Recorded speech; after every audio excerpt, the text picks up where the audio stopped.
اسلام میں حلال ہے۔ بخاری کی ایک حدیث ہے کہ جب بعض لوگ مدینہ آ کر بیمار پڑ گئے تھے تو آپ صلی اللہ علیہ وسلم نے انہیں اونٹ کا پیشاب پینے کی ہدایت کی۔ بہت سے غیر مسلموں نے مجھ سے یہ سوال پوچھا ہے کہ اسلام میں یہ حکم ہے، میں نے کچھ نہیں بتایا کیونکہ اس کا میں صحیح مفہوم نہیں جانتی، اس کے بارے میں میری رہنمائی فرمائیں۔ گلفشاں صاحبہ ہندوستان سے۔ صحیح ہے، بخاری صحیح مسلم کی حدیث ہے، قبیلہ عرانیین کے کچھ لوگ آئے تھے، وہ اصل میں تھے منافق، اور وہ صحابہ کو دھوکے سے لے گئے، انہوں نے لے جا کے قتل کر دیا۔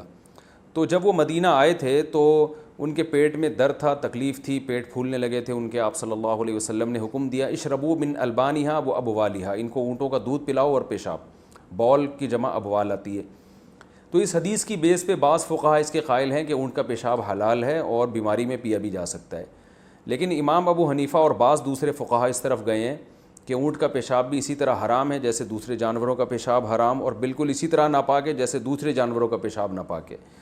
اور اس کے دلائل بھی بہت واضح ہیں کہ نبی صلی اللہ علیہ وسلم نے حکم دیا استنزہوا من البول فإن عامۃ عذاب القبر منہ۔ آپ صلی اللہ علیہ وسلم نے فرمایا پیشاب سے بچو، یعنی چھینٹوں سے بھی بچنے کا حکم دیا، اور فرمایا کہ اکثر عذاب قبر پیشاب کی وجہ سے ہوتا ہے۔ تو اس میں آپ نے فرق نہیں کیا کہ کس کا پیشاب، ہر قسم کا پیشاب اس میں داخل ہے۔ دوسری بات یہ کہ اس حدیث سے اگر یہ ثابت ہوتا کہ پیشاب اونٹ کا اسلام میں حلال ہے یا پیا بھی جا سکتا ہے تو صحابہ نے کسی نے تو اس حدیث پر عمل کیا ہوتا۔ ہم دیکھتے ہیں کہ اس کے بعد بھی ہمیں کوئی ایسی حدیث نہیں ملتی جس میں اونٹ کا پیشاب پینے کا کوئی ذکر ہو، اور کسی صحابی کا کوئی ایک واقعہ بھی ہمیں ایسا نہیں ملتا، حالانکہ پیٹ کی بیماریاں تو تھیں اس دور میں بھی اور بعد میں بھی ہوئی ہیں، کسی نے بھی نہیں پیا۔ تو امام حنیفہ اور بعض فقہا کے نزدیک اس حدیث کا یہ ایک جزوی واقعہ ہے، یہ کوئی قاعدہ کلیہ نہیں ہے کہ آپ صلی اللہ علیہ وسلم کو بذریعہ وحی علم ہو گیا تھا کہ ان لوگوں کی بیماری کا علاج اونٹ کے پیشاب کے علاوہ کسی دوسری چیز میں نہیں ہے۔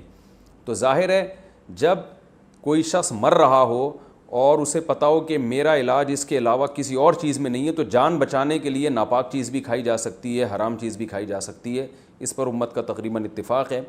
تو ناپاک ہونے کے باوجود چونکہ ان کی بیماری کا علاج اونٹ کے پیشاب کے علاوہ کسی اور چیز میں نہیں تھا، اور یہ بات آپ صلی اللہ علیہ وسلم کو بذریعہ وحی پتہ چلی ہوگی، وحی کا دروازہ کھلا ہوا تھا، اب وحی کا دروازہ بند ہے۔ تو اب اگر کوئی ڈاکٹر کسی کو کہتا ہے کہ آپ کی بیماری کا علاج پیشاب اونٹ کے پیشاب کے علاوہ کسی بھی چیز میں نہیں ہے تو اس کے لیے حلال ہے۔ اس حدیث کے اوپر جو اعتراضات ہوتے ہیں ان میں سے پہلا اعتراض ہوتا ہے کہ نبی صلی اللہ علیہ وسلم نے پیشاب اور دودھ ملا کر پینے کا مشورہ کیوں دیا؟ تو اس کے کافی علماء نے جواب دیے ہیں، لیکن میرے نزدیک سب سے جو بہترین جواب ہے وہ یہ ہے کہ آپ صلی اللہ علیہ وسلم کو اللہ تعالی نے یہ غیبی خبر دے دی تھی کہ یہ لوگ بعد میں مرتد ہو جائیں گے، انہوں نے ایمان اس طریقے سے کنوکشن والا قبول ہی نہیں کیا، ان کا ایمان ہی منافقانہ ہے، لہذا وہ چونکہ ان کا ایمان منافقانہ تھا اور فی نفسی ہی ان کے دل کے اندر پلیدی تھی، تو اس لیے اللہ تبارک و تعالیٰ نے نبی صلی اللہ علیہ وسلم کو یہ ان کے لیے علاج کا طریقہ تجویز فرمایا جا رہا ہے، آپ صلی اللہ علیہ وسلم نے اپنی طرف سے تو نہیں کیا اور بعد میں مرتد ہو بھی گئے۔ دوسرا اعتراض یہ ہوتا ہے، وہ اعتراض بعد میں ڈسکس کرتا ہوں اس حوالے سے۔ دوسری چیز یہ کہ اس حدیث کے اوپر کسی محدث نے یہ باب نہیں باندھا کہ خارش کے علاج کے لیے اونٹ کا پیشاب اور دودھ ملا کر ایز اے غذا استعمال کیا جائے، کسی محدث نے یہ فہم نہیں لیا، نہ کسی صحابی نے، نہ کسی تابعی نے، نہ کسی تبع تابعی نے، نہ طب نبوی میں کہیں یہ بات ملتی ہے کہ چونکہ حضور کا یہ بتایا ہوا فارمولہ ہے تو اس کو استعمال کیا جائے۔ اس سے بھی یہ بات پتہ چلتی کہ صحابہ تابعین تبع تابعین کو یہ فہم کلیئر تھا کہ آپ صلی اللہ علیہ وسلم نے یہ علاج پرٹیکولر ان کے لیے ہی تجویز فرمایا جنہوں نے بعد میں مرتد ہو جانا تھا۔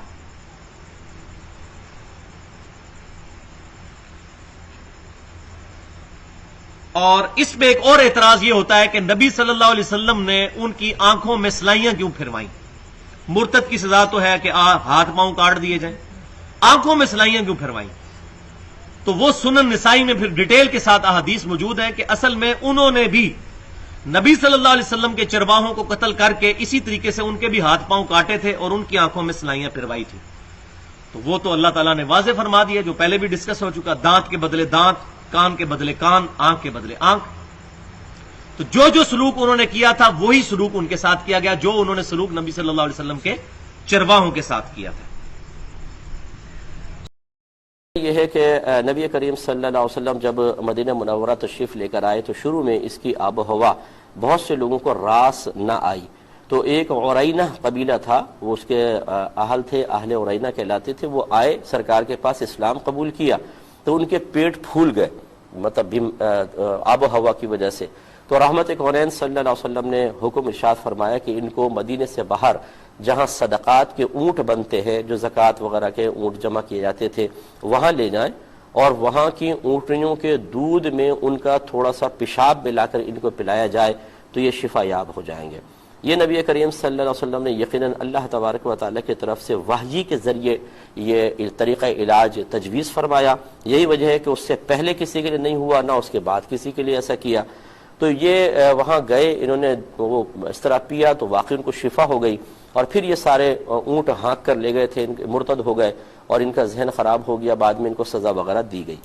اس کو بنیاد بنا کے بعد ایسا کہتے ہیں، اس پہ میں کلام کرتا ہوں لیکن ایک مختصر سے بریک کے بعد. پھر دودھ کے ساتھ اونٹنیوں کے پیشاب ملا کر پیا، اللہ نے شفا دی. بعد میں وہ انہوں نے غلط حرکت کر کے مرتد ہوئے اور مارے گئے.